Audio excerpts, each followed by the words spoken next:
मई के दौरान देश में गेहूं की सरकारी खरीद सुस्त पड़ गई है। इस वजह से इस साल खरीद पूरा जो लक्ष्य है वो पूरी नहीं हो पाएगा। अप्रैल में 222 लाख टन का गेहूं खरीद किया सरकार की एजेंसियों ने। इसके बाद मई के पहले पखवाड़े में यानी कि 1 से 5 मई के दौरान सिर्फ 37 लाख टन गेहूं की खरीद हो पाई है। कुल खरीद 259 लाख टन पर पहुंच गई है। इस साल सरकार ने करीब 341.5 लाख टन गेहूं खरीद का लक्ष्य रखा था।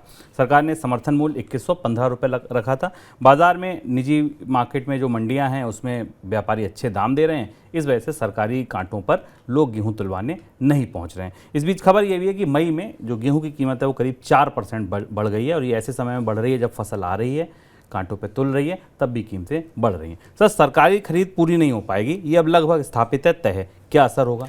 शुभम, जो मौजूदा आंकड़ा उस हिसाब से सरकार की खरीद लक्ष्य से और वास्तविक खरीद के बीच में 60 से 70 लाख टन की कमी हो सकती है, जो संभावना दिख रही है। पिछले साल भी हमने देखा था कि गेहूं की खरीद का लक्ष्य प्राप्त नहीं हुआ था, सरकार को लंबे समय तक खरीद बढ़ानी पड़ी थी। अभी ये देखना होगा कि एफसीआई इस खरीद को जारी रखेगी, क्योंकि एकदम मई में काफ़ी तेज गिरावट आई है। 15 दिनों में केवल 37 लाख टन खरीद हुई है। इसका मतलब है कि बाजार के अंदर जो प्राइसेस के फोर्सेज हैं उन्होंने सरकारी खरीद को पीछे छोड़ दिया है। जैसा शुभ हमने आपको बताया कि बाजार में कीमतें भी बढ़ना शुरू हो गई हैं। यह भी एक अपने आप में अप्रत्याशित सी परिस्थिति है कि जब फसल पूरी तरह बाजार में मौजूद है तब उस फसल की कीमत बढ़ रही है। और ये हम परिस्थिति बनती देख रहे हैं शुभम पिछले 2-3 साल से भारत में, कि फसलों की कटाई के समय भी उस फसल की कीमतें बढ़ती दिखाई देती हैं, जैसा हमने खरीफ के मौसम में धान में भी देखा था।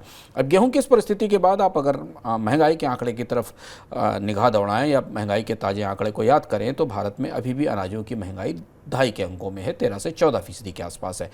रबी की फसल और भारत की सबसे महत्वपूर्ण गेहूं की फसल के समय यदि बाजार में 4% से ज़्यादा गेहूं की महंगाई होती है तो ये मानकर चलना चाहिए कि पूरा साल गेहूं की महंगाई में ही बीतेगा, अनाज की महंगाई में ही बीतेगा। और ऊपर से जिस बात का जोखिम हमने पहले जिक्र किया था कि अगर मानसून कमज़ोर होता है, खरीफ की फसल पर असर पड़ता है, तो इस साल खाद्य उत्पादों की महंगाई में पर असर बना रहेगा। और ये परिस्थिति तब है जबकि हम महंगाई के आंकड़े पर भी बात कर रहे हैं और वो महंगाई के आंकड़े में हमें तेज गिरावट दिखाई दी है। पर अनाज की महंगाई, सीरियल्स की महंगाई बराबर इस साल दबाव के तौर पर बनी रहेगी।